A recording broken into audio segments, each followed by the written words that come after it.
Welcome, everyone, back to the JT Show. We're here kicking it with a good friend of mine, an old Haskell rascal, the world-famous Ruben Little Head, MC extraordinaire himself, man. How's it going, brother? I'm doing awesome, man. Thanks for the invite. It's good to hear from you, JT. It's been a minute, but I know you're doing. You're always doing big things. You know, you're always out there, and either you're recording or you're acting in movies, or you're. I don't know. Are you still modeling too? I know you were modeling for a little while. Those days are long gone, bro. maybe Man. if a powwow photographer catches my good side, maybe that's about it. I know it. That's what it is. It's all about the good side. Yeah. So for the uninitiated out there, tell us. It looks like you're on the road, brother. Where you tell us all where you're headed right now. Well, I am on the road. We left Lawrence, Kansas this afternoon. I think we finally got on the road about 12:30, and we pulled into Sioux Falls a while ago about 6:30, and we stopped, had some dinner, and now we're on the infamous I-90 heading west. And we're going to make it I think we're going to try to go as far as Rapid City tonight. And then we're going to stay on I-90 all the way to Coeur d'Alene, Idaho. And then at Coeur d'Alene, we head north from Coeur d'Alene up to Sandpoint, to Bonner's Ferry. And then we cross the Canadian border into Creston, BC, Creston, British Columbia. And that's the home of the Lower Kootenai Band. And I'm emceeing a couple powwows up there this weekend, and for the school district, and then for the tribe, they have their annual traditional powwow. Nice. Yep. Right on, man. Right on. So yeah, it's kind of the start of my season. You know, kicking off 2023. Just did Gathering of Nations a couple weekends ago, and then went out to UCLA College Powwow out there in LA. Man, that's a huge campus, huh? Oh, man, yeah. First time out the there. Bruins. The Bruins. I've been invited before, and I think I was committed out somewhere, but this year I had it open, and I went out there and emceed. It's just a 2-day powwow, but man, it's huge campus, and they got a nice location to have the powwow too, right there by the football field, and they got the practice field, but it's adjacent to like I don't know. There's like a big brick building on this side, and then they got a big wall thing on this side, so it's kind of like an enclosed area. And it's big enough for like the vendors and the powwow arena, and I don't know. I thought it was just a real good location to have a college powwow. You know, it's outdoor too, so. Right. Is that now you've emceed obviously all across the whole country and Canada. What's the largest venue you've ever emceed at? Other than Gathering? Well, yeah. I mean, Gatherings. Yeah. Gathering's a whole nother monster, but yeah, Gathering's a monster. That's here in the States, right? But I guess to answer your question, JT, we had the largest probably outdoor outdoor powwow I went to a few years back, Onion Lake, Saskatchewan.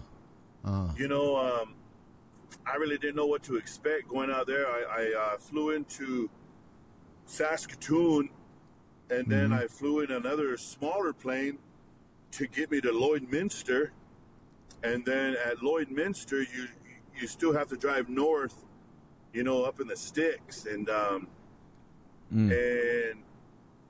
and we kept just driving north, and then you get into the wooded area, and then you get into the roads become dirt. You know, they go from pavement to dirt, and then you come into this little town of Onion Lake, right? And it's res, man. You know, and you don't know what to you don't know what to think, you know. But it's res, you know, because you think, you know, my first time up there, and I've emceed Onion Lake about 4 or 5 times now, but my first experience was back in like the early 2000s, and like maybe 2009, I think, or 2008, and then you their little community, right?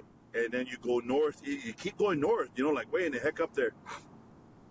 It's probably about 4 or 5 miles out of their little town there of Onion Lake, and then you get to the trails. You know, it turns into like a little Jeep trail. Man, it was crazy. And then you come out of these trees, and then there's this opening area, and then there's this huge powwow arbor. You know, it's built up. You know, and when I first seen it, I was like, dang, you know, like I've never been to Rome. I've never seen the Colosseum. But Onion Lake has this big wooded. Have you been there before, JT? No, I haven't been there yet. No. So Heard about it's wooded. It's a big. They got like levels, right? And to me, I'm thinking, man, this is crazy, you know. And then there's just cars all parked, you know, and then there's campground. There's, you know, they got camps and then it's you know, there's some RVs, right? You know, it's a big outdoor powwow, and we come in there, and then the first year I flew up,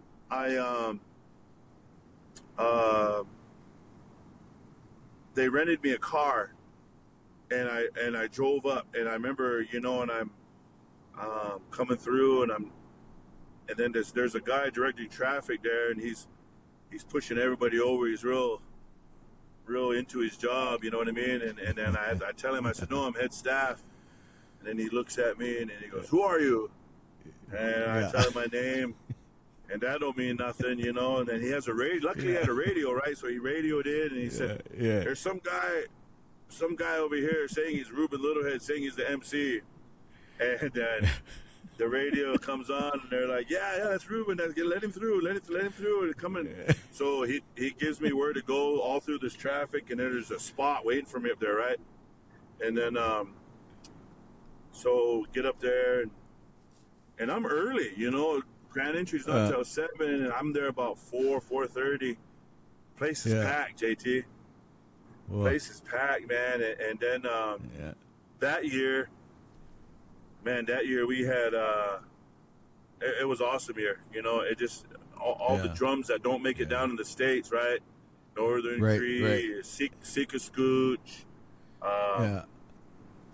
just, you know, all, and then the classics, Whitefish Juniors, you know, Red Bull, you know, the classic Pound Maker, and then Youngbird was there that year too. Youngbird was there that year too. Back Kurt when he was traveling. Yep. And then so that was a monster powwow, and then I went to Morley, Alberta, Canada too one year for Labor Day weekend. Okay. And a guy by the name of Eli Snow, I don't know if you know Eli. He was the powwow president that year, and he invited me. He called me. He called me like the week of, and he said, "Hey, bro, one of our MCs couldn't make it or something." He said, "Are you free this weekend?" And I said, "Yeah, I am." I said, "But man, that's a long haul, you know." And he said, "I said I probably have to fly." And he said, "Yeah, we'll fly you. We'll fly you up to Calgary." Oh yeah, for sure. So I flew into Calgary. That was Labor Day weekend, right? I left Lawrence, Kansas with like 85, 90 degree weather, end of August. Yep. And I got to Calgary, and Eli picked me up from the airport. We drove over to Morley, and it was still nice out. And we got into their pavilion that they have their powwow in, this big old, because some of those Canadians, man, they're kind of serious about their powwow, you know? And they got this big old arena. And man, it was laid out. And that year, High Noon was host. Elk's Whistle was host.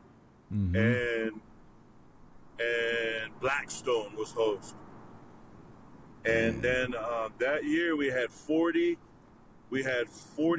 drums. Because I remember teasing, because I said if we had one more drum, we could have a 49, you know? And there was 48 drums in that place, JT. And oh, man. It was so awesome because, man, it was the lineup. That's what I like most, the lineup, man. You know, like Wild Horse was there with some of the original members of Wild Horse, you know? Boss Dardapi and crew. Painted Horse, the old Painted Horse crew, you know, but they didn't go by Painted Horse. They went by 940. Okay. And then Northern Cree, Iron Swing, Seeker Scooch, Big Bear, man, just all the way around. Blackfoot Crossing, you know, Blackfoot Confederacy. So that had to have been a hell of a drum story then that you got to put together, huh? Man, I did, man. I broke out Saturday Night Drum Story. And those guys never heard drum story before over there, and it was cool because I kept using 49 and it was 940, and I threw it in the story about, you know, we went over Stony Park and we was down swimming in the dry creek or whatever, you know, and instead of having a 49 we had a 940, you know, and it was funny. And it went all the way around, but yeah, to have all those drums, it was just awesome, man. It was.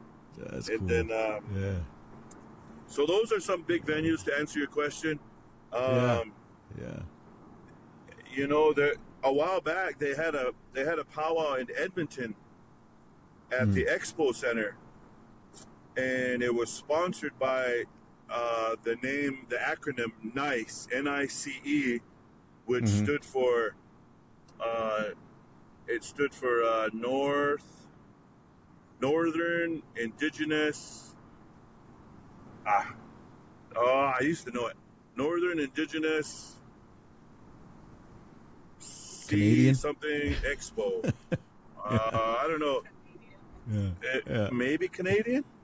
Yeah. I don't know. Yeah. No, it wasn't Canadian. It was something else. Cultural. So these guys. Northern Indigenous Cultural Expo.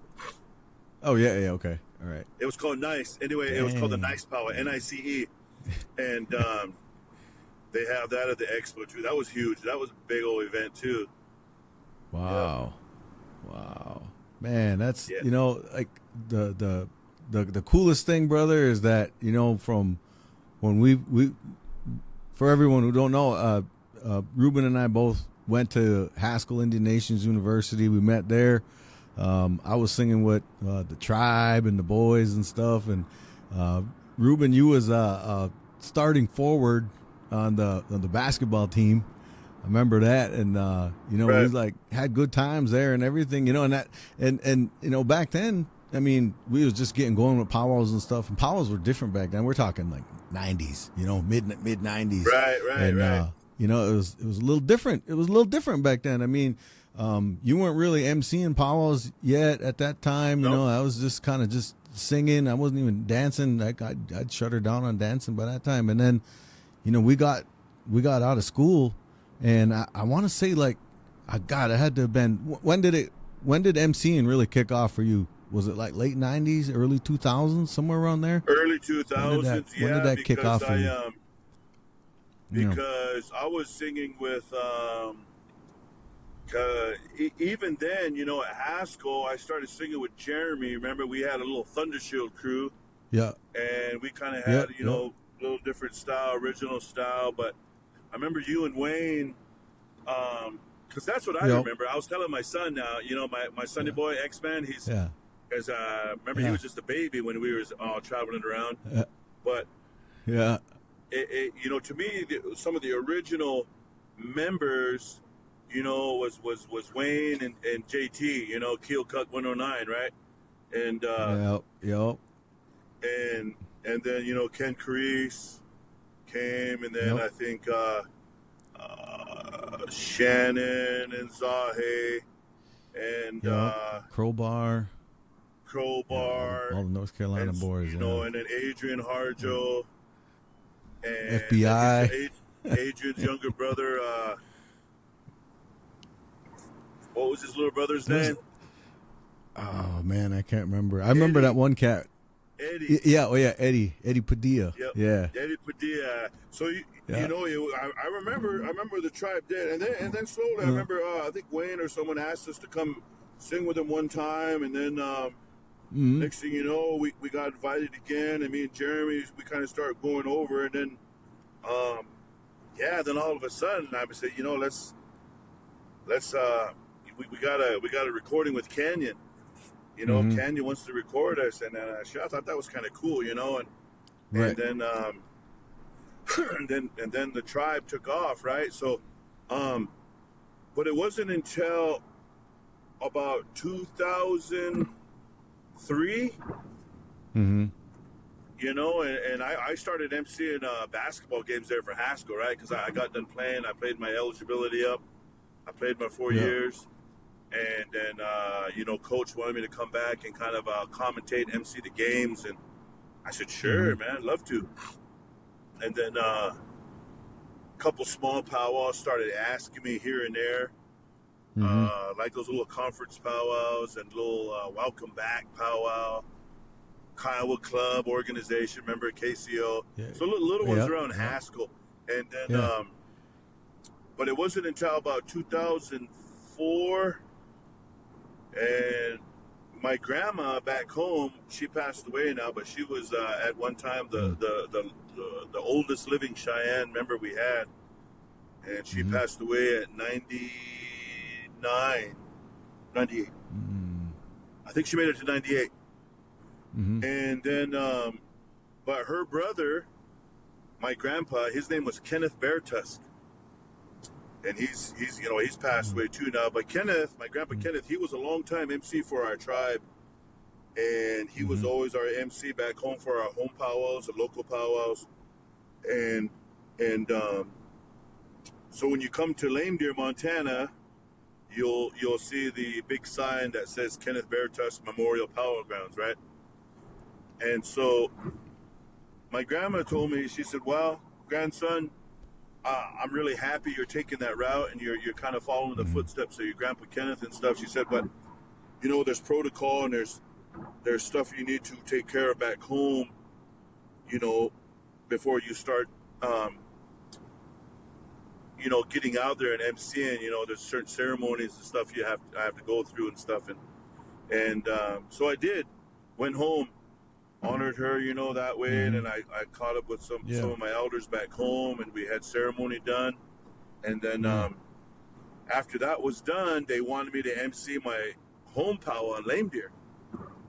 And to this day, man, gathering Canada, wherever I go, if I ever get invited to the Menominee Bowl, what is it called again? The Woodland Bowl. The Woodland Bowl. If I ever get invited up there, all of these powwows, they're going to be easy, because that powwow I did the very first time doing it at home, that was the hardest powwow I ever had to do, JT. Yeah. Because it was in front of my people, And it was in front of my peers. It was in front of my people that I grew up, and it was tough, man, because it was my biggest challenge. And I always said, if I can do that, I can do anything. And because a lot of times Indian people are the biggest critics, right? Oh, yeah. Especially your own people, and especially hometown. Yep, especially hometown, and so my Cheyenne language was tested. My my jokes, my delivery, people that knew me, I don't know. I mean, because I'm just a res kid too. I'm a res kid too, you know what I mean? And I did res things too growing up, you know what I mean? And, for sure. And so it took me a while to be an MC behind that mic, to really know what the power and the position and the responsibility of what an MC has, right? And I had to learn it at a young age, right? And so from MCing there, and And then I always credit another lady too. Her name is Chanda Rendon. I don't know if you ever heard know her name, but her name is Chanda Rendon. She's from Porcupine, South Dakota, and she was the Haudenosaunee Days president for Haudenosaunee Days powwow in Fort Lewis, in Durango, Colorado. Oh, okay. And she invited me out to MC her spring powwow that following March. Mm-hmm.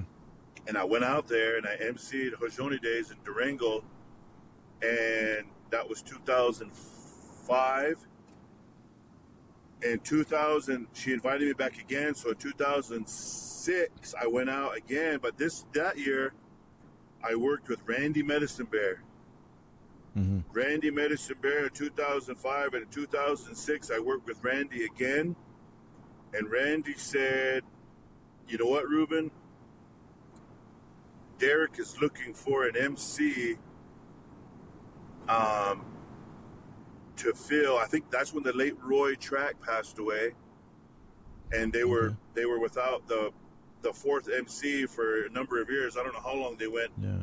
You know, like when we lost Sammy, when we lost the late Sammy Tonkiai White, it was just Vince, Dennis, and myself, us three, for like, I don't know, for like 5-6 years, you know, or maybe longer.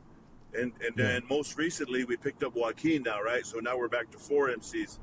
But at Gathering, there was 3 there, I guess, for I don't know how long. But anyway, Randy talked to Derek because I was working with him at Durango.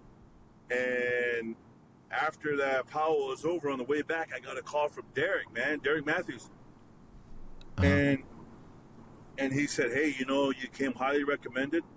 We trust Randy a lot, and we'd like to invite you to come and be one of our MCs at the Gathering of Nations." And I'm sitting there, and I'm like, "Come on, man, who's messing with me? You know, who is this? Who is this? You know, who's messing with me? You know?" And he said, "No, this is Derek. This is Derek Matthews." I was like, "What the hell?" You know? So anyway, I agreed, and I said, "Yeah, you know."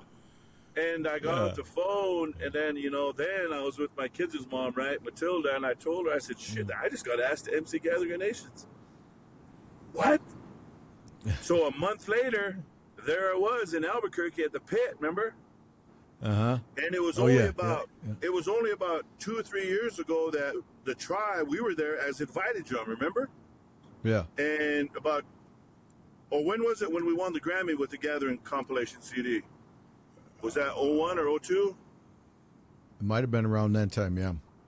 It was around that time, because I remember we were invited drum, remember the tribe, and I remember that's the compilation CD that won the Grammy. Remember that?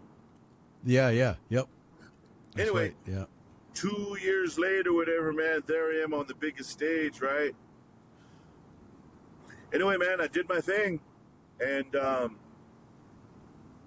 by the end of that first night, you know, I had a lot of powwow committee members that were there in attendance asking for my business card and wanted to know if I'll come to their powwow to MC, right? And wow. Yeah, it was crazy, JT.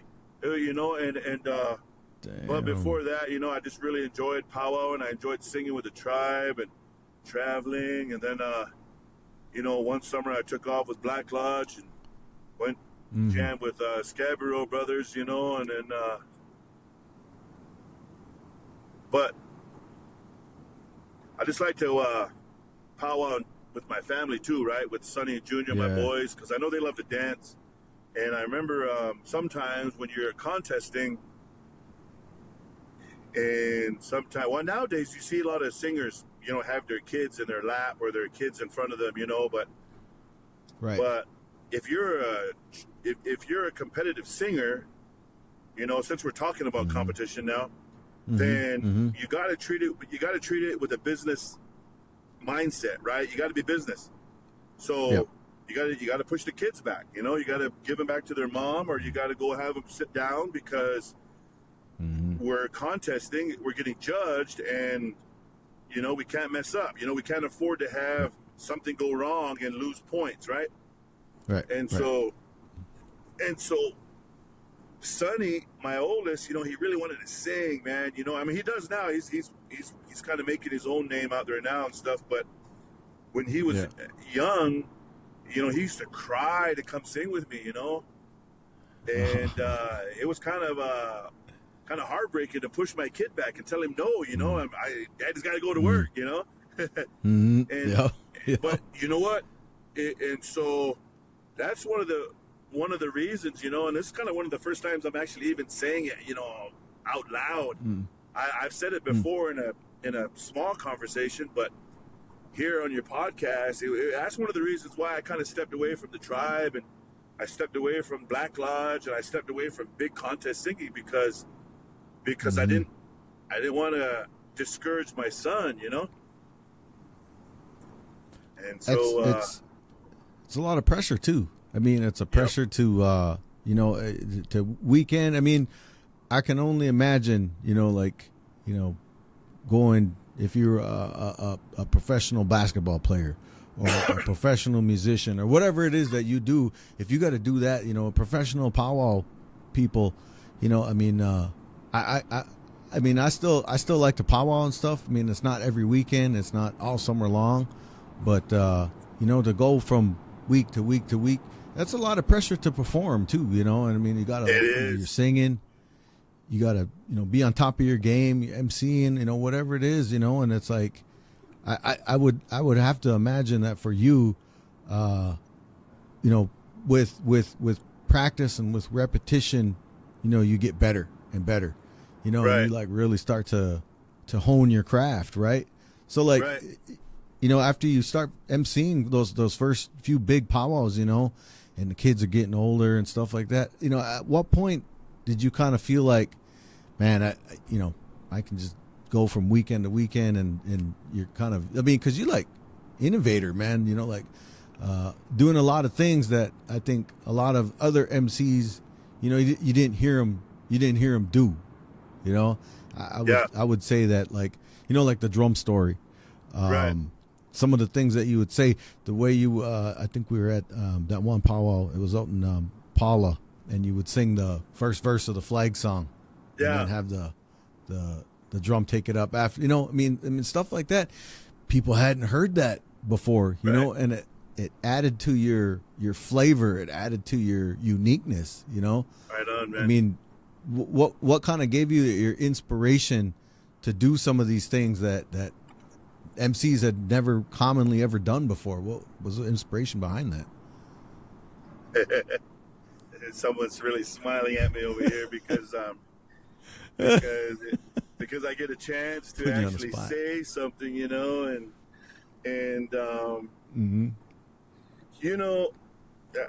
well, first of all, I say thanks, Miigwech, Chikwien, thank you, for the recognition and the props, whatever, JT. But you're right. I mean, for sure, brother. That's all I ever wanted, was to create my own style, and I wanted to make powwows fun.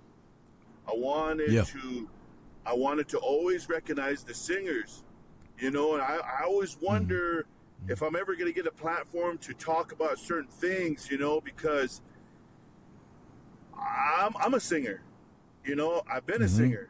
And I've been in the trenches. I've had bologna and chips, and I've slept in my car, my van. I know what it is to get the gate. I know what it is to, pawn something to get some gas, and I know how it is to try to make it back for work, and try to, all the little things that make wisdom, right? Wisdom. So when you use the word wisdom, it's a combination of knowledge and experience, right? That's my definition of wisdom. And so as a young MC, I always take a lot of the teachings. I always take a lot of the, and then I remember to respect everybody's teachings, because you never know where you're going to go and what kind of teachings they have. If they're carrying a baby in the arena, that's a no-no. If you have dogs in the arena, that's a no-no. If you have, alcohol, drugs, if you have women on their month, moon, there's a lot of things, right? So right. those kind of things you got to be able to know, and then you got to have experience, but also you got to be able to relate to the singers, to the drum groups, and then the dancers, and to know what the dancers go through, because I'm a dancer too, right? You got to know, you got to know the ins and outs, and then when we used to travel to powwows with the tribe, or just even on our own wherever we went, man, like, I don't know, like, no disrespect to a lot of the older MCs or the other MCs that were out there, but sometimes some of the powwows would be kind of boring, you know? And I always think, man, you know, they could do this. Or there's too much dead air up there, you know? You know, you gotta, you know, right. I mean, the arena director is wearing silver boots, you know what I mean? Come on, you got to tease the arena director. Dude's wearing silver boots. You got to say something, you know? It's kind of like Chandler right. on Friends, remember? When Chandler's always wanting to joke about something, but nobody sees it. He's fast and he's witty, so you got to be quick, right? And then, I don't know. And then at the same time, you still have to carry respect. And you got to carry cultural knowledge, right? Cultural sensitivity. You know, certain things like don't tease women. You know, I've never heard an MC ask the people to stand in honor of our golden age and our elderly women dance category. You know, and then, you know, one time I talked about the Eagle staff and the veterans, and I just went off.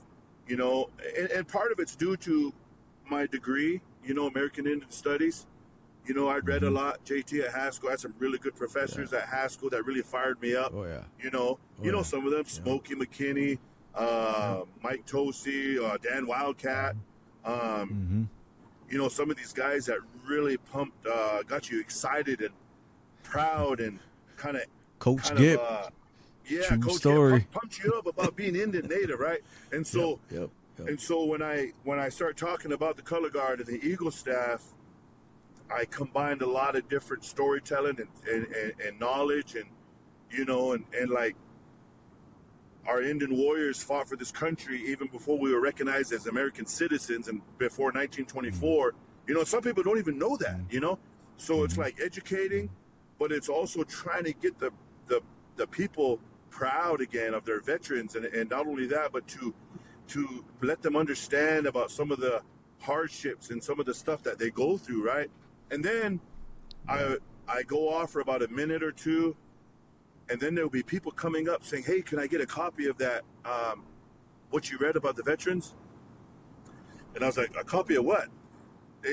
Whatever you read. And I was like, I didn't read anything, you know? It came from my heart, came from my mind, you know? And they're like, dang, you know, really? And then, so things like that. But I'm trying to answer this question in the best possible way, man. But basically, just to create my own style, and then to, so like if a powwow committee, if the Menominee Woodland Bowl, it's like the second time I said it, right? Third time, because I'm trying to throw hints out at it, JT, subtle ways. If they ever invite me to come and MC over there, then, you know, I'm not just going to go over there blindly. I'm going to go ahead and do some research. I'm going to research some of the Menominees and some of the Oneidas. I'm going to research some of the tribes in that area, who their tribal president is, who's their former. I'm going to do my own research. So I don't know if other MCs do that. Maybe they're going to start doing it now because this is live on JT show. And so I like to do research. I like to do study up. Because why? Because a powwow committee is basically hiring me for my service to be their spokesperson. And I'm going to represent the Menominee Woodland Bowl. That's the fourth time I said it, babe. I'm going to represent them. And their visitors that are coming to Menominee to enjoy the powwow, they're going to be like, man, that MC's knowledgeable up there. He's funny. You know, he kept us there. We were just going to check it out for a little while, but we ended up staying until the whole night, you know, because we enjoy listening to that guy. Who is that guy, you know? And so if I'm going to set a fee, now we're going to talk a little bit about money, right? We talk about competition. because I feel that over the years, JT, I established my style. I've established my brand. You know, in 2009, I started doing a powwow shirt, right? I did a old style mic with my top hat. That was my signature. Yep. That was my brand. And then I do the powwow, list of powwows on the back, like an old concert shirt, right? Like Motley Crue. You know what I mean? Like JT's favorite band was Winger. Anyway, so like Winger tour, and then White Snake. so that powwow shirt, it promoted myself, but it also promoted the powwows I did. And then I remember that. Yeah. Yeah. And so every year I do a powwow shirt or a hoodie or a hat, and then stickers. I start doing some stickers too, and then but it's about my style. It's about my brand. It's about what I bring to the powwow.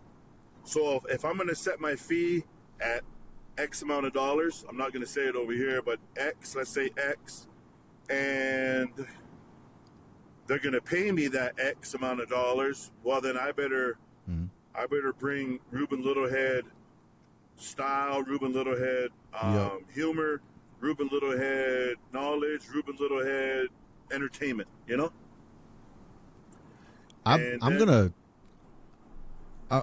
jump in. I'm gonna make an analogy as you're talking about this. As I'm thinking about it, you know how much I like to play golf, right? I mean, a lot of people know I play a lot of golf. When Tiger Woods came onto the scene, you know, nobody knew who this kid was. I mean, he just came out the gates firing, right? And you know, we're talking the 90s. Golfers made this X amount of dollars, you know, right? And then nobody could touch this. Nobody could touch this kid. He was doing things that no golfer had ever done, ever, and he continued to do that. He evolved the game, and he made everybody step their game up. I mean, you look at everybody who's out there, all the best golfers in the world now, Rory McIlroy and Jon Rahm and Dustin Johnson. I'm going to mention some of the live guys, you know, but all of these guys, now they're all as good or better than Tiger Woods. And Tiger can't even compete with him. You know, he's all busted up and broke his leg and stuff. But what Tiger did for the game is he made everybody better. He made everybody improve. And then he made obviously the money and the salaries that were commanded for that much higher. And I kind of look at what you've done. You're kind of like the Tiger Woods, bro, of MCing. Innovative. You've made everybody. I think that all the next generation, because we're all coming up now. That next generation of you know, because we're not necessarily spring chickens no more. You know, it's like we're mentoring that next generation coming up, and there, you know, the things like you and others have done have, in my opinion, my humble opinion, have elevated, you know, everything that was before.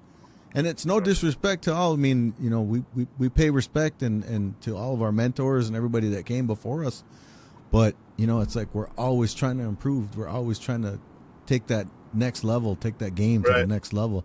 That's how I kind of, I mean, I that's the analogy I'm thinking of as you're talking about this, how we have evolved powwows. I mean, because I remember when like singing contests was, you know, 1,500, 2,500, you know, and now it's like, you know, nobody, I mean, and then you talk about like 48 drums, man, like COVID and all of that stuff. Just, I mean, I'm interested to hear your opinion and what you've seen, but I know all of last year I was looking, there was like no drums. Nobody was going nowhere. Gas prices were higher. We're kind of bouncing back from COVID. And, you know, it's like ever since the money came in, I don't know if it was because of gaming and casinos, the tribes were more profitable. But now you see like singing contests, 20, 30 grand, you know? Right. And you'll get some big drums there, but those days are gone where you don't see 40 drums there. All the best drums, everybody in the country, you know, maybe gathering about it, you know, a couple other powwows maybe, but you don't see that. You don't see that no more. I mean, is that kind of what you're seeing is still that trend? And what are your predictions for this year? Well, you know, I agree with you on pretty much everything you said. And, especially with COVID. COVID did a lot of not only medical or physical, but also mentally too, right? Mental kind of traumatization, damage as far as thinking, and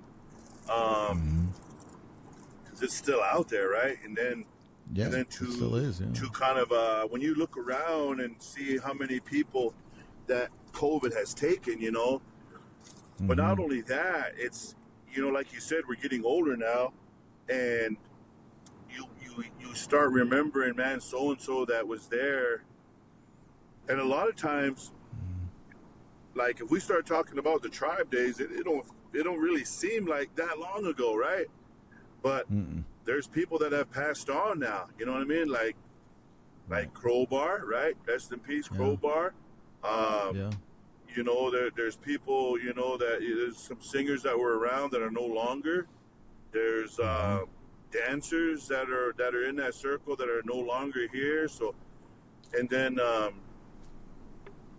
but the money part, the competition part, the casino monies or whatever, oil money out there in North Dakota, they got a lot of oil money, so it draws a lot of people out there, and it's always a competition of the weekend, because if you remember, back in the day, there was always certain powwows that were held on this weekend and this weekend, and there's only so many weekends in a year, right? So these other powwows are kind of popping up, and this casino, they're going to, we want them to come on over here now, because if you look at it, they're going to come here, they're probably going to get a room here, they're probably going to eat here, they're probably going to gamble here, so let's get them over here.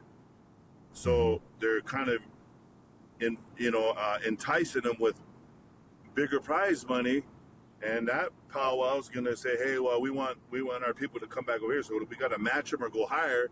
So, and that's a good thing too sometimes, but then it also creates a lot of animosity amongst dancers and jealousy and envy, because now you're competing for that $2,000 first place prize money, and things get kind of ruthless. Things get kind of scandalous because, and then, in today's competition world, sometimes there's little cliques too, right? There's little groups and little cliques, and sometimes it's, it's really hard to put a pinpoint on judging, and how the judging is going to go, because, especially singing, I always thought judging a singing contest is probably one of the toughest things, because when you walk around and watch this, watch them sing, especially if they have 10, 12 singers, they're jamming, and how are you going to judge that, really, And then, there's always little things, right? Yeah, maybe drum roll call, or, missing singer, or, there's very obvious things, but really, man, how do you, because they're singing their style, and the next drum is going to sing their style, and the next drum's going to sing their style. And then pretty soon you're thinking, you know what? There's 20 drums here. They're all singing their own style. And so how are you going to judge that on what kind of criteria, or what kind of rubric are you going off of to judge a certain style? And that's tough, right? And then dancing, man, there's so much that goes into dancing, and I don't know. Everything has evolved, though. That's why I agree with you, JT. Everything has evolved, and this next generation coming on up, powwow has really changed a lot. I do agree there, and everything with technology now, right?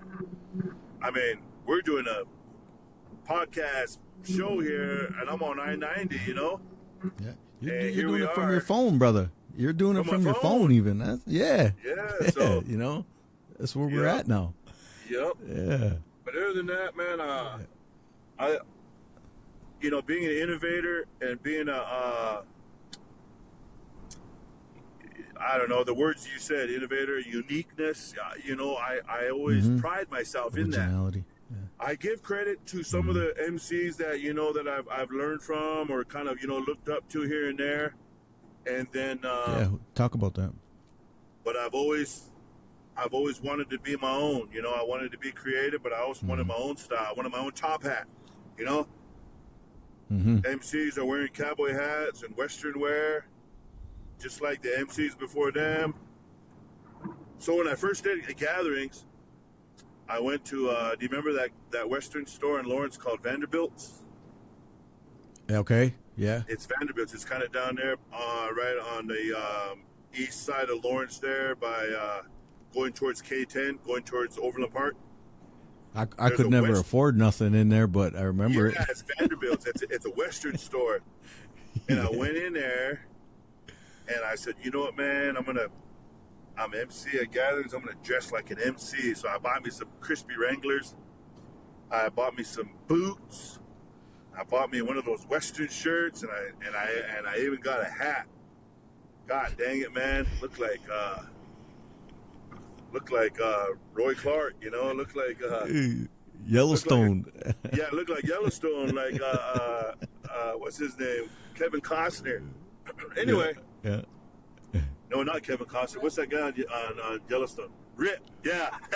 Rip. Yeah. I didn't have my beard then, though. Yeah. I didn't have my beard then. But anyway, I did gatherings, man, and I lasted through the day and through the night, and I got back to the hotel room, man. And remember those cartoons when Bugs Bunny would hit like Elmer Fudd or somebody with a hammer, and remember their face would throb? My feet, man, my feet were throbbing like that from those boots. And oh my God, man, my hips. That shirt was uncomfortable. Man, I just wasn't myself. So the next day, I left all that Western stuff in the room, right? And put back on my jeans, and I put on a I don't know, some kind of Nike shirt, Nike polo or something. And threw on my Jordans, I didn't have a hat though. And so when we came back to Lawrence, I said, I need my own look, man. I need a hat. And then there was a antique store in Lawrence called the Blackbird Trading Post, right there on 9th Street. And it was right on the corner of 9th and Kentucky. And I walked in there one day, and then there it was in the glass case. It was an old antique beaver top hat, and it was sitting in that case. Man, I looked at it. It was glowing. It was a dark store, but man, there was like light coming from somewhere, and it was like on it. It's like sitting in the spotlight. And her name was Cindy. I know her name because I visited that dang shop for about 3 weeks. And I finally went in there, and I finally saved up some money to buy this hat. But before that, I said, can I try it on, right? And I grabbed that top hat. The very first time I grabbed it, man, I put it on, JT. Shit, man. I don't know where that choir came from, but the choir sang, oh, like that, you know what I mean? Shit, I put on that hat. It was awesome, man. It was it right there. That was it. That's the signature. That's where that hat came from. Damn. That's the origin story of the top hat right there, folks. There's the origin story, man. Now you got the birch bark one too, right? Yeah, I got a birch bark hat from Alex Copenhagen from Thunder Bay, Ontario. Yep, yeah. And then I got a few top hats now, JT. It's kind of a collection, right? Anytime I see them somewhere, and then I like to find them. I got a hat. Remember the kind that retracts and they flatten? And okay. Like little, yeah. There's like little wire. There's like little mechanism inside there, and you grab it and you can flip it like that, and it pops back up. Like the circus or whatever. Anyway, crushable. I got one of those hats too. And but man, I don't know. Powell's really changed, and you're right. A lot of these up and coming MCs are kind of sprouting up all over the place, and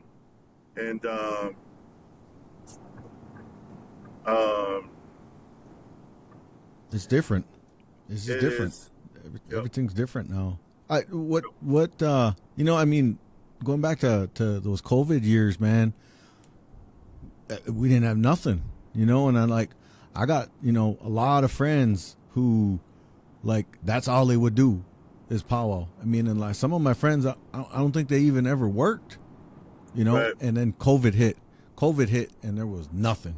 I mean, every powwow was done. Nobody was going nowhere, and nobody was doing nothing, and we were all just hunkered down, just stay in the house, go buy toilet paper, go buy, baby food, all this crazy shit that, why toilet paper? I still don't, to this day, don't understand that one, but, there was no powwows.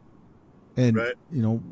We had to find something to do, and everybody had to find something to do, and I know you were doing some other things too. I mean, I knew you were continuing to do some things in basketball and in sports and stuff. I mean, Yep. how was that time for you, man? Was, because there was no powwows. Well, it was tough, and I had my kids with me, and so we did a lot of family stuff. All right. All right. Well, we're back after technical difficulties, but also life on the road. I mean, we got to stop for gas. We got to stop, get something to drink. Recharge the batteries, and we're back.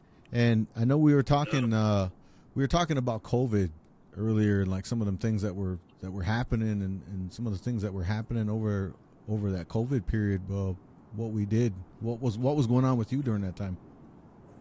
Oh, a lot more family time, JT. Mm-hmm. Like I was mentioning there, and then we had technical difficulties. And I was talking for about another 2 or 3 minutes.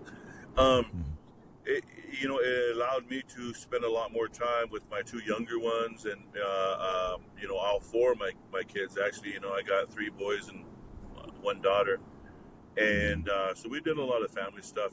Some hikes and some walks, and we bought some bikes, and we did biking every evening, and board games, and just doing stuff at home that you never really had the time to do. But so that's what I liked about COVID. I mean, it allowed us to be indoors and be together and spend a lot more time. And it also kind of gave me the initiative to get crafty again too. So I started doing some feather work and doing some leather work and stuff, and breaking out the crafts again, and but it also kind of helped me dust off the resume too. Yeah, sure. Can you hear me? Yeah. Oh, Yep, you absolutely. can hear me? Okay. Yep, I seen you go like that. Yep. Dust off the resume and kind of look at that, and because believe it or not, I do have a degree and have some graduate school under my belt, and utilize some of the AO education a little bit, But oh, for sure, man. Yeah. But other than that, it really was another awakening when the COVID was taking a lot of the elders back home, and it really made me realize that my age and younger, who are we going to look up to for teachers? Who are we going to look up for mentors for right. elders and stuff that have those ways and that knowledge and those teachings. Mm-hmm. And so that allowed me to really research more and reach out more, and more phone calls were made, and a lot more FaceTime, that FaceTime and Zoom and all the other stuff that really came in. Technology really helped a lot. So, and then there was certain platforms out there. I think Dallas and Fawn, they created the round dance thing, so they were always doing something to keep us kind of involved with singing. And then Whitney Rencounter and Ian and some of the other ones that developed the social distance powwow, that kind of kept things, in tune online. But other than that, I think people thought that COVID was just going to be here for a short while. but when it was here for the whole year, it kind of freaked people out, you know. Yeah. So, and then we all thought it was, I mean, I drank the Kool-Aid, man. I was like, listening to everything on the news, and I got all the shots, and I did all of that kind of stuff, and I literally thought that, well, after I got the shot and stuff, the vaccine, I thought I was cured, and I was like, oh, okay, I'm not ever gonna have to worry about it again. And they were like, nope, that's not true. You can still, and I ended up getting it again, Yep. And we, you talked about that earlier. We lost a lot of good people, man. And yep. I think it really awoken our society. Yep. And healthcare, and I think people take a lot closer look at those things now that are going on.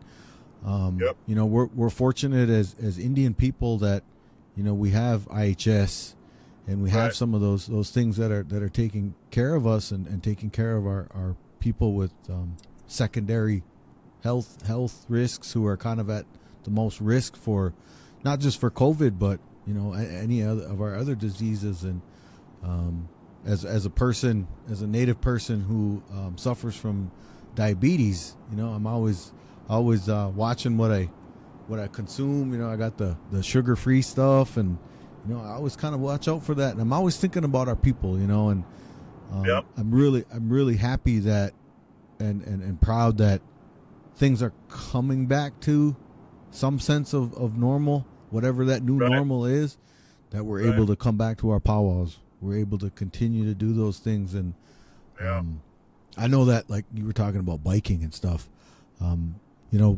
wanted to get in the gym. All the gyms were closed. So everybody made a mad dash to try and buy all the barbells and all the benches, and you couldn't get that shit. Like, it was gone. And like I know at our local sporting goods store, all the kayaks in the whole building were sold out.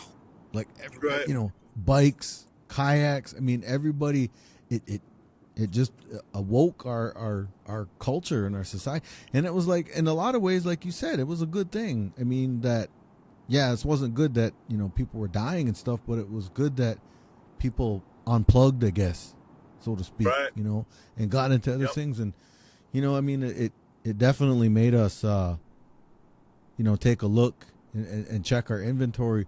But I bet for you, you used that time, and you came out the gate fresh, firing, and you got some new material, and you got some some stuff that you're got going on, and now here we go. I mean, you're on the road, you're traveling, we're going. Yeah, so like, as an MC, I'm always thinking of stuff, and I'm always thinking of stuff. I used to have a little recorder. Remember those recorders that we'd record songs with? The little ones that, and then MP3. Yeah, I have one somewhere. I have like 2 or 3 of them, filled with songs, right, and stuff. But I had one, and I would record. I'd see something, and so I would put it in there, and I know I could use it and try to formulate a joke or a story about it, something again later on. And just with COVID, and then what people did during COVID, like you said, the toilet paper, the just everything that everybody was freaking out about, And me, I grew a beard, Yeah. Man, I grew a beard, and that thing was like Santa Claus, it was about 7 or 8 inches long, man. It was crazy. Damn, are you serious? I didn't even know I could. What? Yeah, I just did. I let it grow, and I said, I don't even know if We I'm allowed Indians, to cuss man, on here. I want to cuss, JT, but I'm trying not to cuss. And I don't know who's listening, but anyway, I grew this beard, and my hair. Man, I look crazy. But you know what? I didn't care. And then too, during that time too, I was going through a separation too, and nobody knew that. Nobody knew that, I didn't put anything on social media. I didn't put anything on there, but I was going through a separation during that time, and So I was kind of doing my own thing, but when powwows came back and we started traveling again, I definitely appreciate it a lot more. And I ain't afraid to say it on the mic every now and then, to kind of remind us that it was taken from us. This way of life, this song and dance, this circle, and those that truly understand it, you're right, they do have a little bit more appreciation, gratitude, because some people need it. They need the camaraderie. They need the friendship, relationship, because for a weekend, it's a small break of what's going on in their lives, their work lives, or their complex lives, busy life, whatever else they got going on. For a 2-day or 3-day powwow, they get to go and just kind of, unwind and unplug and be off the grid for a little bit, and it's therapeutic. I think it's therapeutic. And then, but what was I going to say? But without it, and then when powwow started coming back again, and people were still leery of traveling, because it could start back up again, right? And because that's where it started, right, with the crowded areas, remember? And so that was always a what do you call it? A risk, right? A risk to go over there. And, I don't know. But you're right. When you're awakened again and you're woke and you kind of realize things, and then I don't know. Even that term life woke. is short. We use that term woke in our culture now too, and I think for different people it kind of takes on different meanings even too. But in one context of that, I guess the way that I'm using that right now is how we have a new look on life. That exit's over here, that dancer. We look at our culture. We look at society, Black Lives Matters, and some of these other things. And I take a look at what's going on in the world right now, and not all of it is good. There's a lot of stuff with police brutality and things like that, and people standing, kneeling during national anthems, and all of that stuff going on. I think that kind of all factors into the different definitions of woke as we're coming to this new reality, this new way of how we look at the world, and I think we have to definitely, powwows are a big part of our culture. But I also say this, like whenever I talk about, about our native people and about our culture, like our language, our powwows, our Indian tacos, our food, dances with wolves, all that stuff, that's just like tip of the iceberg stuff. There's so much more underneath that we all share similar traits and similar beliefs, even with our non-native friends and stuff. It's like people think we're different, but in a lot of ways we are, but in a lot of ways we're the same too, and I hope that people are realizing that, and I think that's one reason why I wanted to get this podcast started, was to talk about it. Really, I'll tell you, I had this idea, and it was prior to COVID. I wanted to do like a PBS special, and I wanted to get like all of our legends and game-changing people in the powwow world, like Jonathan Windy Boy and R.G. Harris and Jimmy Kimball from Yellowhammer and Terry Pascoman from Blackstone, people like that to talk about and like do it like a documentary. And COVID kind of put that to a halt. It put everything to a halt. And one of the reasons I got this podcast was we can still do that. We can still talk about these things, but we can do it in a way that's like, we're having a conversation. And I think this is really a great platform for us to talk about, not just powwow, but, really any kind of issues that are going on with our people. things that are going on, throughout the world. Yeah, as well. well, I think too. There's a lot of in that same sense, there's a lot of identity issues. And when you look at identity, whether they're from rural or urban, the identity, the struggle of identity of, who they are, where they come from. And then the more, if while I'm native, I'm Indian, I'm gonna go to these powwows and I dance and I sing, but there's also even a deeper identity level and another level, but to understand, right? To understand all the different, all the humblenesses, but also the experience, and then to recognize sometimes real, and I don't want to say fake, but like while there's imitation, but then there's real, and then there's like there's some out there that are just that are not in tune, right? And then there's traditional Indians and there's non-traditional. There's language speaking natives and some that weren't allowed to speak the language because their parents went to boarding school and they didn't want that for their kids, And then some born of them again natives too. Yeah, born again natives. Yep. So there's a lot of there's so much out there. But I will say this on this subject, and it goes along with the word woke.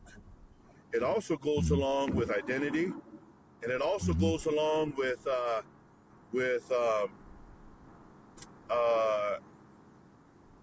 like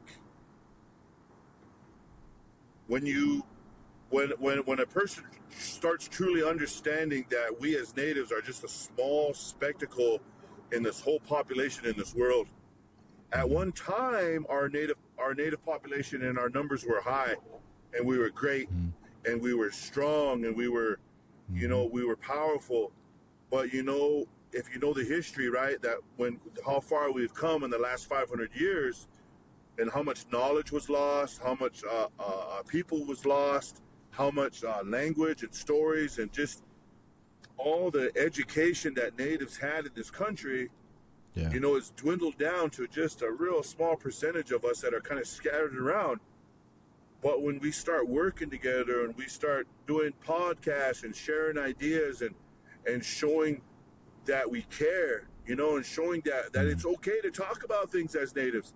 It's okay to encourage people as natives, and it's okay to collaborate and to share, because for a long time the U.S. government it created division, and it created like greed, and it created a lot of things which wasn't really our Indian ways. But now, and sometimes we're struggling with that, and so sometimes being humble, but yet trying to understand the differences between certain stuff that happens to Indian people, native people, when they get like, man, I'm trying to put my words together, because I've said this before and I've talked about it before, like identity issues, but not only that, like cultural appropriation. What is appropriate, what is not, and who's are you Indian enough to talk about this? All those little questions, right? And then we got the power of social media like Facebook, and then the memes, right? Oh, yeah. Somebody will create a meme in a teasing way, and we find it funny, but then we're like, well, how come those guys get to laugh at this? Because, I don't know, it's the humor. It's the humor in it, right? But it could be a touchy-ass subject too, but we still find the humor in it. But it's also used as a teaching method, right? And then, I don't know, I just know that I'm realizing as we get older, and COVID had a little help with it, but you realize that we're getting older, and life is not really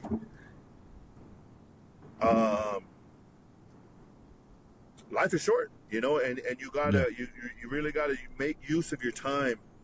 You gotta make use of your time, and the travels that I do, I'm very appreciative. I'm grateful. I'm blessed. I ended a long relationship with my kids' mom, but I also found Rashonda. I found a new person that I'm in tune with, my spirit and my Mhm. my just like my spirit, my whole aura, my soul, everything is, and I'm happy. Yeah. And Yeah. that's what people need to be. They need to be happy, but they need to be free. They need to be, and then when we have children, right? That's all we want is for our children to be safe and to be happy and to be progress. I mean, to be, well, to be happy, to be safe, but also to be, successful, right? In Better their, than in we their, were. Yeah. yep, Yeah. way Yeah. better. We want a better life for them. We want a Yeah. better life for them. We want the, what's the word I'm looking for? Um, to be, what's it called? Like successful, but in abundance. To be prosperous. To be Prosperous. prosperous. Sure. Prosperous. I Yeah. want our kids to be prosperous. To to take everything that they have now and to take it to the next level. And Hmm. to keep on going. And getting back to powwow, getting back to the powwow circle, you see a lot of these, these older dancers, these older singers, and now all the Hmm. younger generations coming up, and I don't know. We were just talking about that the other day with Sonny, on my boy, and how like these older drum groups, and he mentioned somebody. He mentioned a drum group. Yeah. And then I said, well, it's, there's only a few members on there, the original members, and the rest are all younger singers. I Hmm. said, it's kind of like Northern Cree, you know, Northern Cree. If you look on it, I think probably the only one original member is the dad, right? It's Steve, Yeah. you know, and then his Hmm. son Joel was there in a little bit, but he's here now. But like Marlon and Kyle and all the other guys, there's a bunch of young singers around there. You know what I mean? So Hmm. they're kind of a new group, but with the old name. You know what I mean? Yeah. Yep. Yeah. Northern Creek's been around for years, right? But all his brothers and all the family of those woods and all everyone else, they don't travel like they all used to. It's all younger singers now, the younger ones, and I don't know. It's Steve's just actually going to be a guest on the show upcoming. So we're just trying to work it nice. out when we can have him on. But yeah, that's kind of one of the things I was gonna ask and gonna talk about, because there's like some groups, come and go. Like if we're talking powwow singing groups, some of them come and go. There's been really good ones, kind of flash in the pans, but then there's been those stalwart drum groups that have just stayed, Right. sustained the test of time. Yep. Like Northern Cree, Northern Mandaree, Cree, Smoky Blackstone, Town. Mandaree, Smoky Yeah, Town. yeah. I mean, these groups are just, and it's it. I wonder about that, and I wonder about these our next generation, our up and coming younger ones that are coming up, because I talk to like my nephews, my mentors taught me, and then I try to teach them and tell them the way, but they don't learn the same way that we did. Like I Yep. would listen to back when we had tape recorders. You still there? Yeah, I'm here. I'm here. Back Can when you we can had, you hear me? I can hear you, but I can't see you. Oh, I don't know. I see you. Okay, it's probably all good. Anyway, I was talking about the way that we would, we learned to sing, and I look at it. This net generation. I mean, we had cassette tapes. We'd learn every song that we could, and we would record. And this next generation, they're seeing everything off of YouTube, and everything's Right. live and everything's different for them, And I don't know if that's necessarily good or bad. I just kind of am a old school kind of guy, and I think Right. you need to learn. Start with your foundation. Start with the old stuff, and then learn. And I noticed that Yep. kind of this new generation, they do it backwards. Right. They learn all the newest shit first, and then it's like, okay, the Yeah. Braidman song, or some of these old songs, old school. Then they'll learn those later. You know, and it's just Yeah. kind of backwards from the way that we Well, learned. You know. you know, whether it's old school or new school, you know, a lot of natives, they like to do things backwards anyway. You know, like natives, you know, we like to honeymoon first and then maybe get married later. You know, Right. right? Hey, like me, I've been honeymooning for a year whatever, now. whatever we got to do, man. got to sample the Whatever we got goods. to do. Oh my gosh. Oh man, Yeah, Funny, this is too much. but Uh, yeah, I just wanted to get back on here for a little bit. You know, I was on the subject of COVID, and I want to talk a little bit about family time, and you know, encourage fathers out there to really yeah. be in their kids' lives. You know what I mean? And I say that from experience, and I say that because, you know, I made the choice. You know, I made the choice to sober up. You know, years ago when I started having kids, and you know, and being sober, not just related to the alcohol, but you know, everything, right? Whether it's you have a sober mind, you have an open mind, you're awake, you're woke, and you know what's going on in the country, you know what's going on in the city, the town, the community, you know what's going on in your own home, you know. And then I always encourage, you know, dads, well, and moms, but dads, you know, we're the first teachers of our children. You know, not Miss Smith at the elementary, you know, kindergarten, first, second grade. You know, so when we're looking at language, when we're looking at discipline, when we're looking at respect, you know, all that stuff is taught in the home, right? And so I always encourage, you know, to really be in your kids' lives as much as you can, because that foundation you're talking about, JT, with the singing, that's the same foundation that is needed in the home. And COVID taught me that again, kind of like slapped me around and said, hey, you know, you need to slow down and, you know, spend some time with your kids too. And I do. I mean, I did. They always travel with me, right? My boys. Yeah. Right. That was the one thing that I always say that I thought that I could give back to my kids. One time, Sonny said, Dad, how come we don't ever take a family vacation to Europe? You know, all my classmates, they're always going to Paris. They're going to London. They're going to, you know, they're going all these places, Italy, you know, whatever. I was like, well, you know what? It took me a while to answer it. Later on that night, I thought about it, and I was like, you know what? When we went to Yellowstone, how many tourists did we see from Europe? Everybody. When we went to Seattle to the Space Needle, how many tourists did we see from Europe? Pretty much everybody. When we went to the Grand Canyon, and we were over there at the Grand Canyon, and how many tourists did we see from other countries? Everybody. Yeah. So I had to kind of put in perspective as they may go over there for a family vacation for a week. We're traveling all summer, powwowing to all these tourist destinations that they're coming over here to the States for.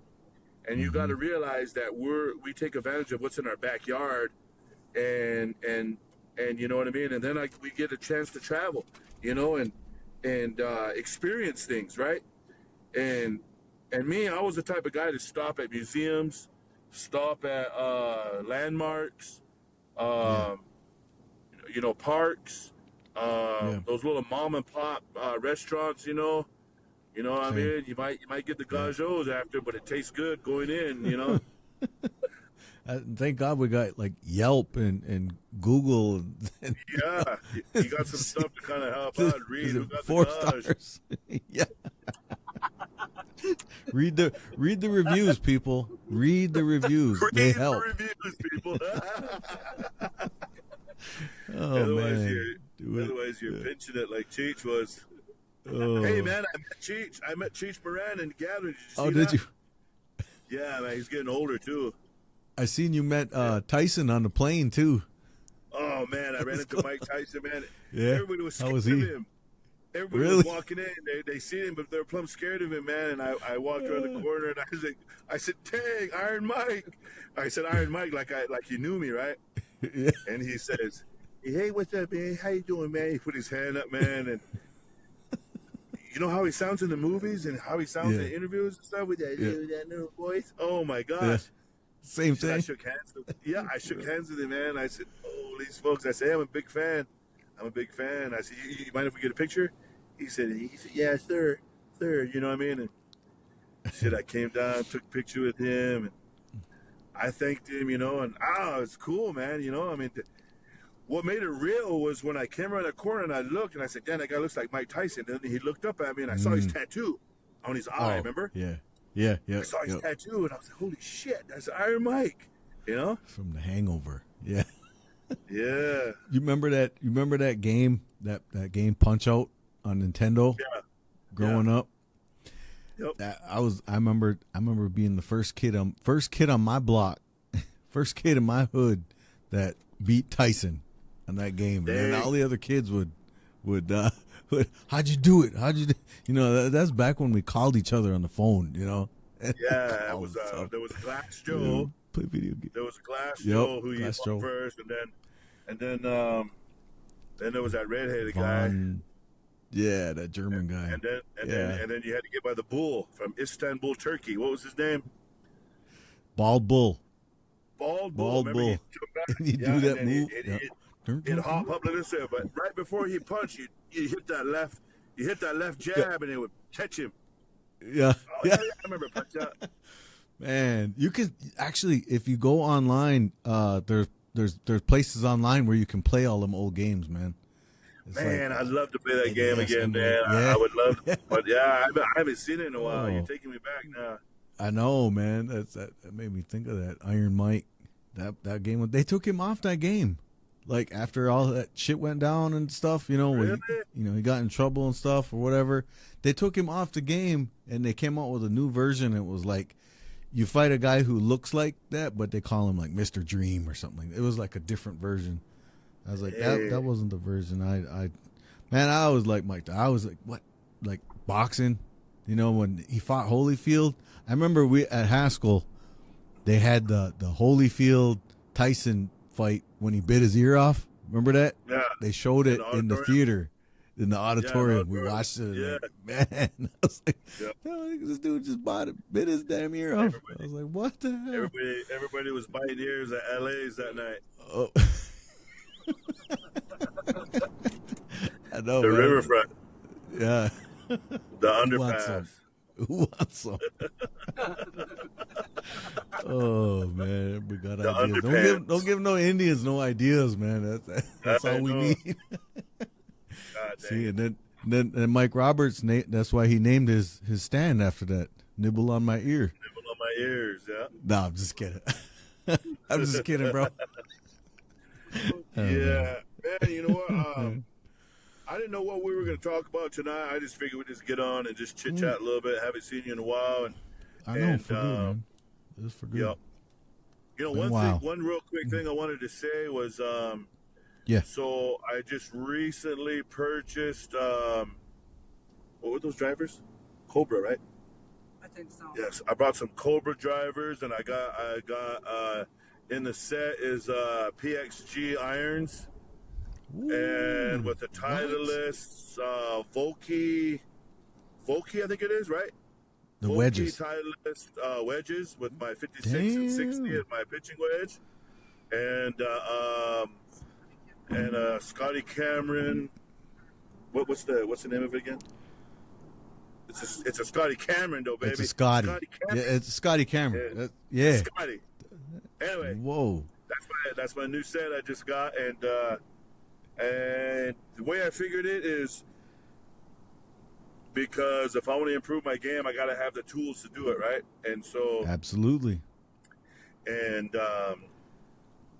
but yeah, I'm pretty excited about it. I haven't got it yet, it's coming in the what's that? If you get Shipsticks. Oh, yeah. Yeah.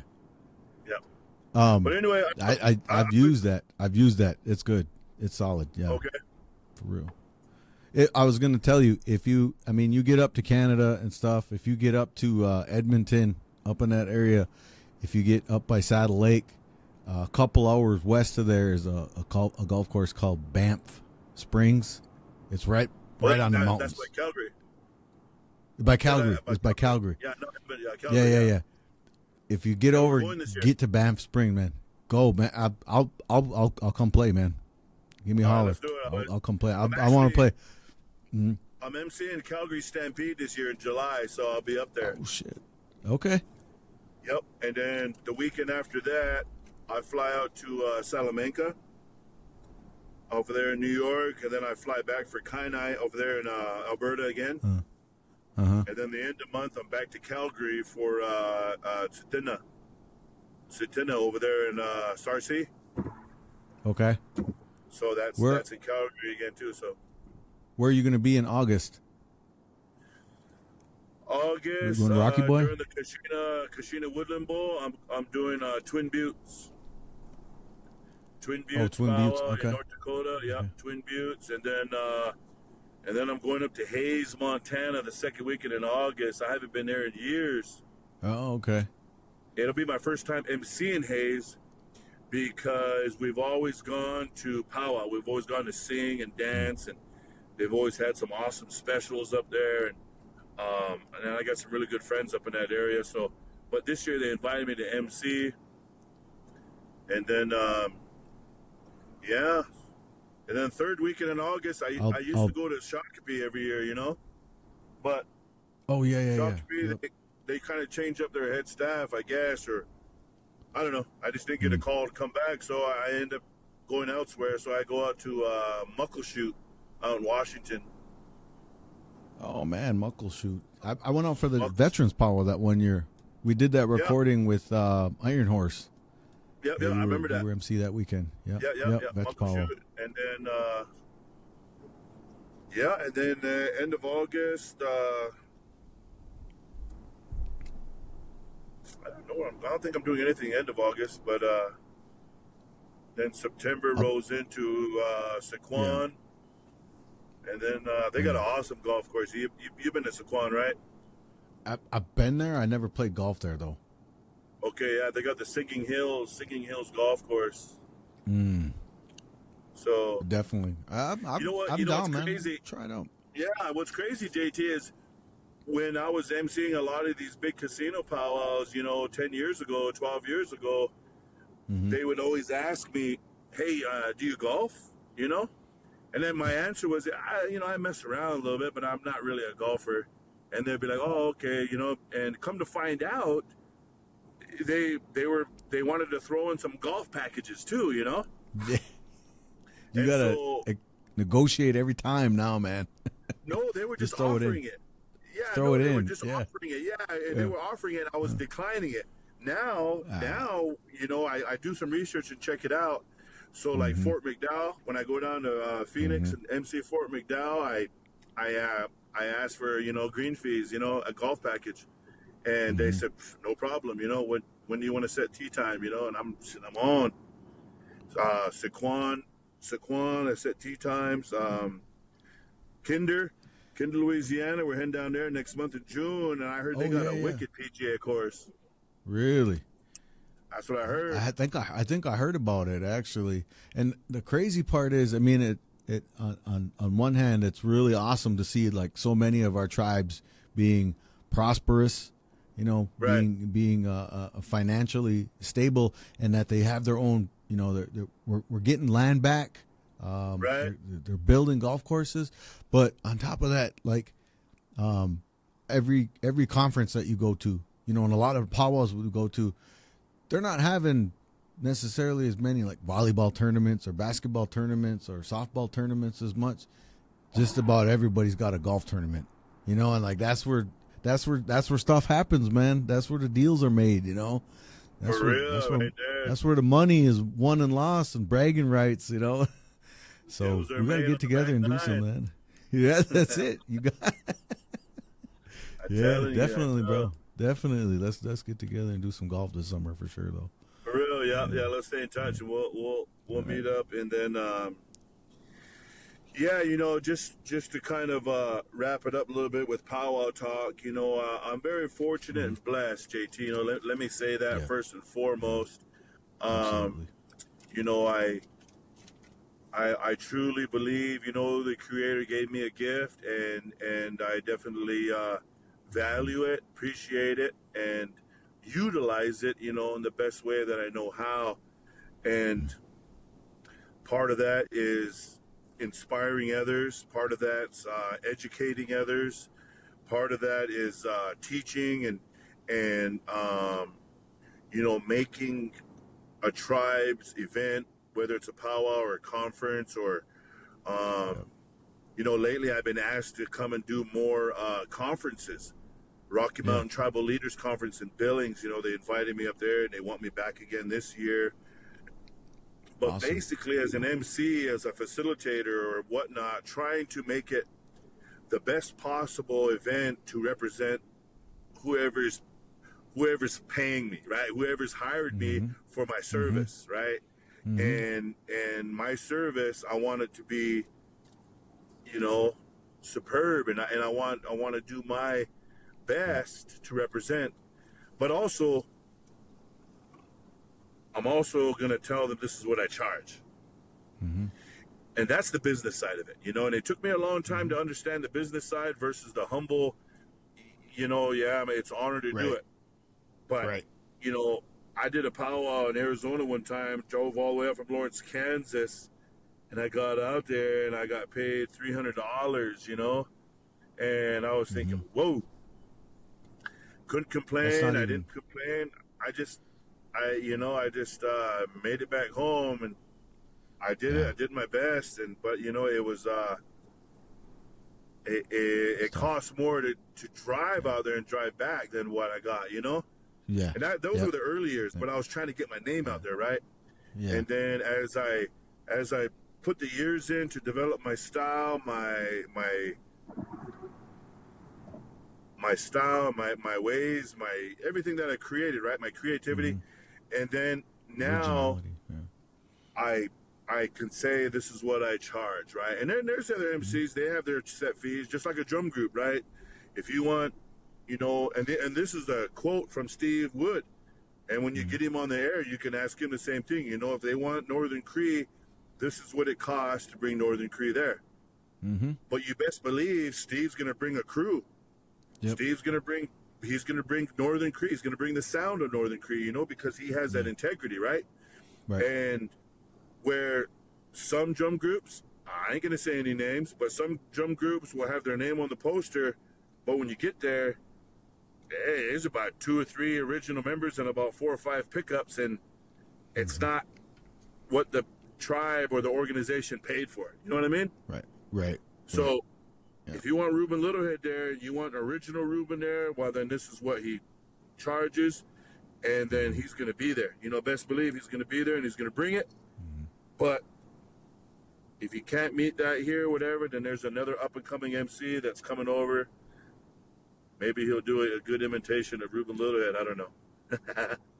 Well, I just hope that, you know, for all of you up-and-coming MCs out there, you know, one, I would say don't sell yourself short, because a lot of people like yourself have put in the time, the years, and the effort to build up your brand, to build up and to make it better for everyone else.